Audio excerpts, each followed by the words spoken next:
it happened again. Once more, we had senior executives who talked about work from home. And as you can probably guess, it didn't go too well. And that's why we now have to be a bit more straightforward. Some people might have thought, wow, the topic is quite a statement already. The burden of yesterday's mindset. However, we now reached a point. We are through the pandemic for quite a while, depending on which country you're in. And we are now facing a new world of work where it looks like that senior executives or management does not perform as well in some organizations. I don't want to generalize here, but in some organizations, they do not perform as well as they pretend they do or they think they do. We had a couple of incidents again, and this time on a very senior, very high level. Remember, maybe we had David Solomon from Goldman Sachs who said work from home is an aberration.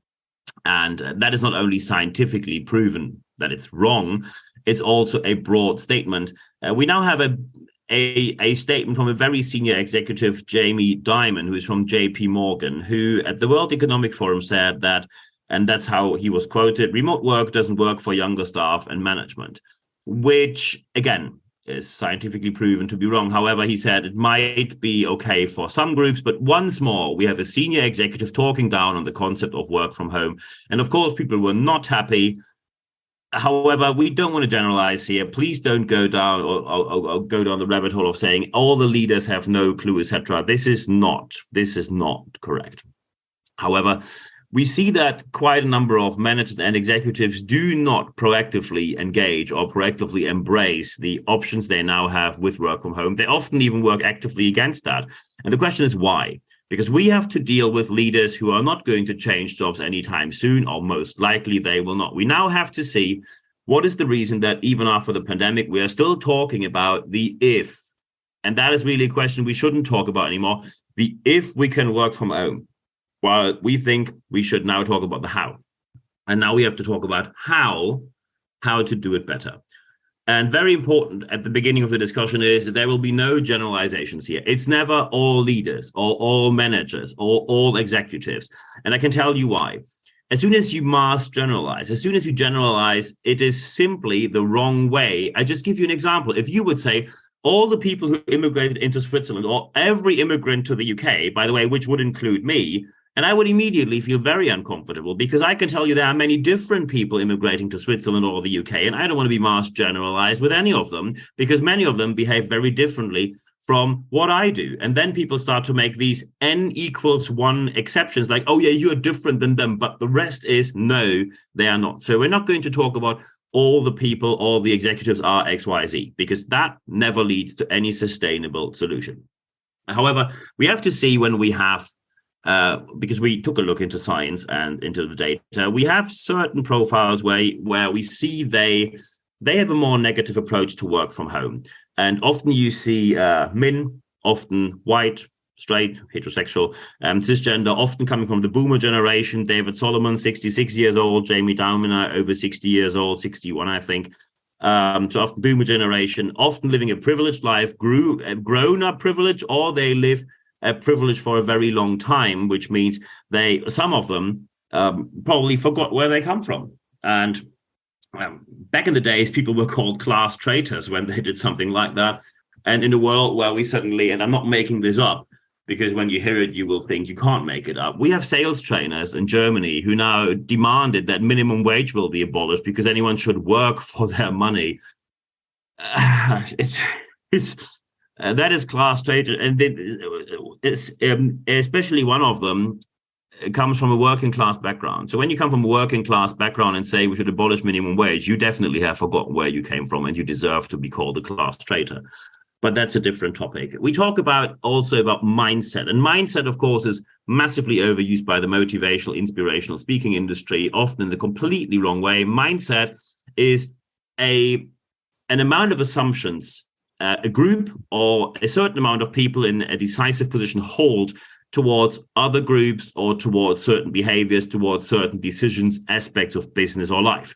That is mindset. And we're going to talk about that as well. So first, of course, we have to see, why do we still have senior executives who have a go at work from home and say it does not work or it only works in a very limited way?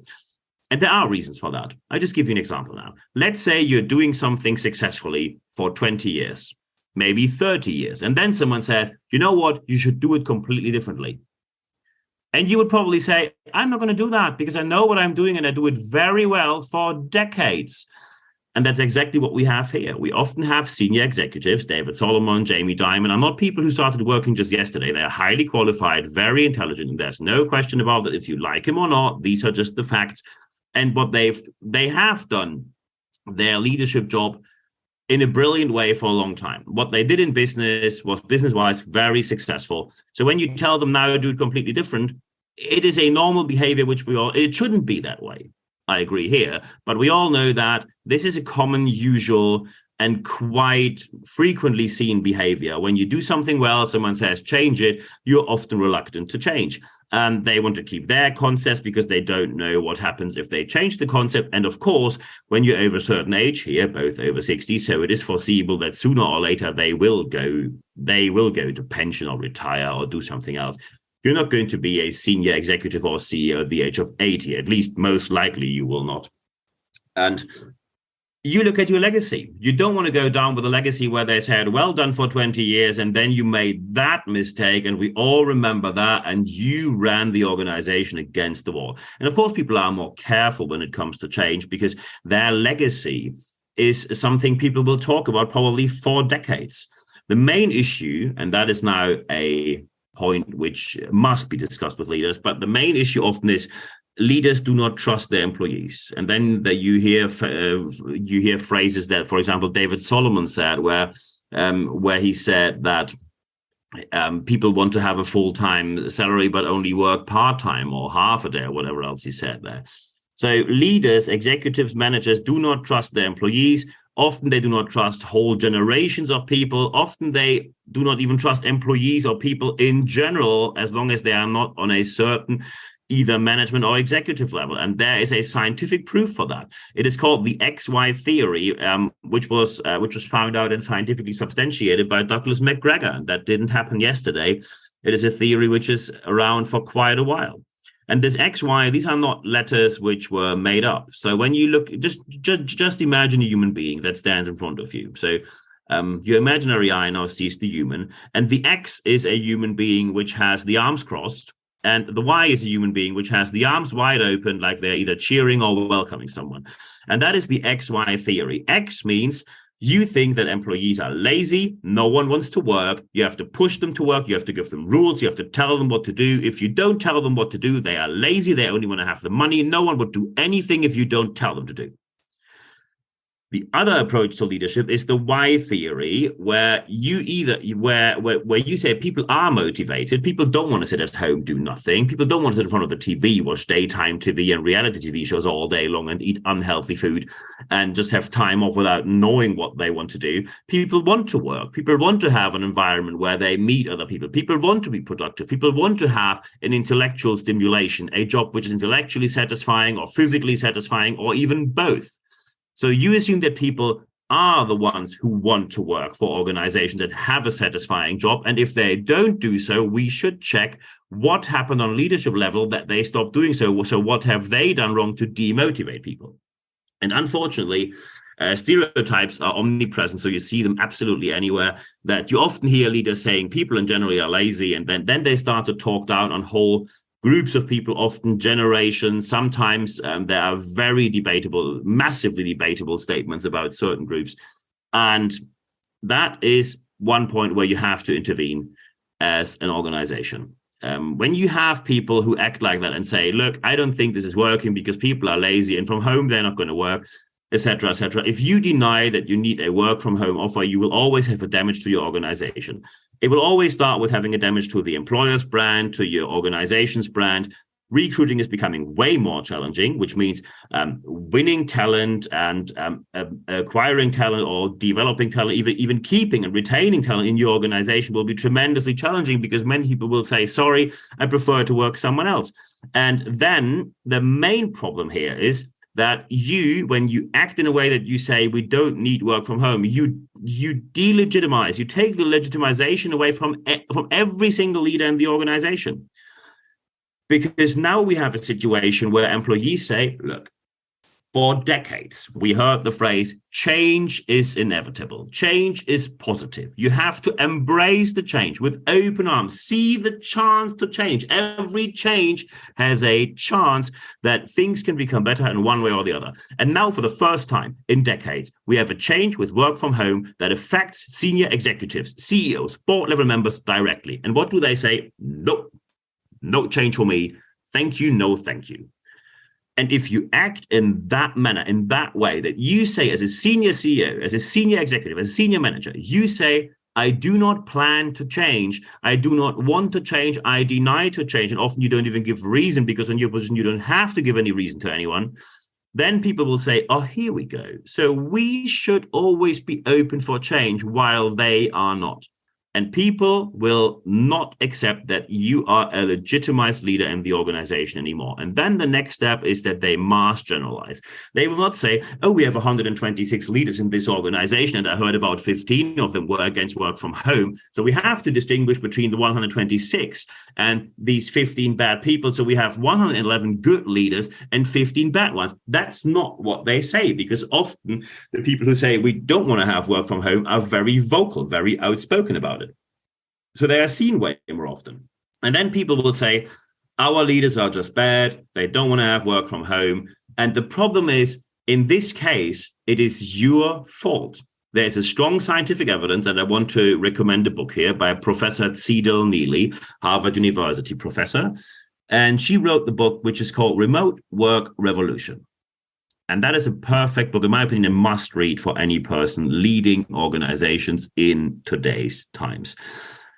However, as soon as you act against work from home, which means you're going against scientific evidence, you delegitimize every single leader, because people will not distinguish between a couple of bad ones and a couple of good ones. People will simply say, our leaders have no clue, and everything we do here is completely pointless. And by the way, it escalates even more. Often there's a whole chain of events following. So often people suddenly blame HR and say, why don't you get the talent? What are you doing all day long? We need talent, and you don't hire anyone anymore. So it's clearly your fault. So they have to take more money and invest more money into recruitment. So suddenly they get blamed and say, why do all the costs explode and go up and up and up every year? And then they say, okay, we need a different way. And then some senior executive is going to step up and say, we're going to have harder rules, harder regulation, harder times, harder approaches to tell people what they must do. And then they start to insult, talk down to, and blame HR or any other department they just get a hold of. And then you are on a downward spiral, because with these hard rules, you are even less attractive than before. So you find even less talent. So you need even more money for recruiting. And they say, oh, we need stricter rules now because it's not going well. And then it goes that spiral over and over again, often until senior executives are replaced, because someone then says, I think they are not doing it the right way. So how to do it better? When you now want to train your leaders properly, so first you have to train your leaders on this. Work from home is nothing you can just do by learning, by doing, and proactively train them and professionally train them. Do it proactively, because otherwise you're going to face many problems you would not face with having proactive training. Do it in groups and give them one-to-one coaching sessions, because certain issues they are not going to talk about in groups. By the way, it would be the same with us. You always have certain aspects where you say, I don't want to have my team's problem out there. I need a neutral person to talk to. So give them access to a professional trainer and then to a professional coach. Often you can have the same person especially when they're qualified. Talking about qualification, the person that is training and coaching your people or giving a speech or whatever else must be someone who knows the scientific evidence of work from home. There's a reason why I did my training with Professor Cecil Neely at Harvard University, which cost a lot of money and a lot of time had to be invested. However, now I'm traveling all over Europe, talking to organizations about how to do work from home in a better way. And the feedback from workshops often was, well, we had someone here before, and that was a bit pointless. It all sounded very common sense and known. Yes, that's because often people say, oh, I just take the normal leadership training and say, now you do the same remotely. That is not how it works. You need to know the scientific evidence, because when people have an opinion, anyone has an opinion about absolutely anything in today's times. That is not what works, what is going to work today. Very important must be scientifically knowledgeable, must know the scientific evidence of work from home. And of course, you need someone from a diverse background, which can be basically anyone as long as they have. So, for example, when you take someone who grew up in a certain region, stayed in that region, only lived in one country, and then trains your people, you shouldn't be surprised that their point of view is rather limited. Look at people who lived in more than one country. And I don't mean a holiday vacation trip. I don't mean having 2 weeks of work or 3 months of work there. I mean locating there, registering there, paying your taxes there, being part of everyday life there. If you haven't seen many different scenarios and you have experienced work from home on the giving and the receiving end, then you should not talk about work from home. It is very important then that after the training happened, you frequently check what is going well, what doesn't, and then you adjust, because you need, at the end, you need rules. How are you going to do your work from home approach? What is going to happen on site? What is going to happen remote? What is going to happen in a hybrid setting? Because often people say, oh, we do it like we did before. Tradition does not mean that it's automatically wrong, but it also doesn't mean that it's automatically right. A modern and contemporary approach means you have a constant change where you adjust your approach to the demands you have. And that is how you do work from home. And of course, there's more about that. So first, some people might now say, okay, I think I have a couple of questions because maybe we're not doing it the best way. And yeah, let's talk about that. Just send me an email when you have any kind of questions, remarks, anything you like. Thank you very much for the last weeks. Not only did we score top 150, I think it was in Austria, Switzerland again last week. No, it was Germany, Austria, I think, in this time. Very important is if you want to get in touch with me, just drop me an email, nb@nb-networks.com. You also find me on Instagram, and you find me, of course, on LinkedIn. Feel free to contact me there as well. If you have something very specific where you say, hey, we need someone for a training or a speaking gig, or we have coaching, consulting, mentoring demand, we have project interim management demand, or we have an event, can you host it or can you speak there? Of course I can, but we can also just chat about what you like to talk about. nb@nb-networks.com. If you want to be kept updated about everything that is published about this and other topics, just go to expert.nb-networks.com. expert.nb-networks.com. Then put your email address in there. Every Wednesday morning, you receive an email. It's 100% content, ad-free guarantee, where you can then get free access to everything that was published on any platform. And of course, all of that at no charge. It's completely free. But the third step is the most important one. Apply what you heard in this podcast, because only when you apply what you heard, you're going to see the positive change that you want to see in your organization. I wish you all the best doing so. All the best implementing these steps in your organization. I'm always happy to help. Just let me know. And at the end of this podcast, there's only one thing left for me to say. Thank you very much for your time.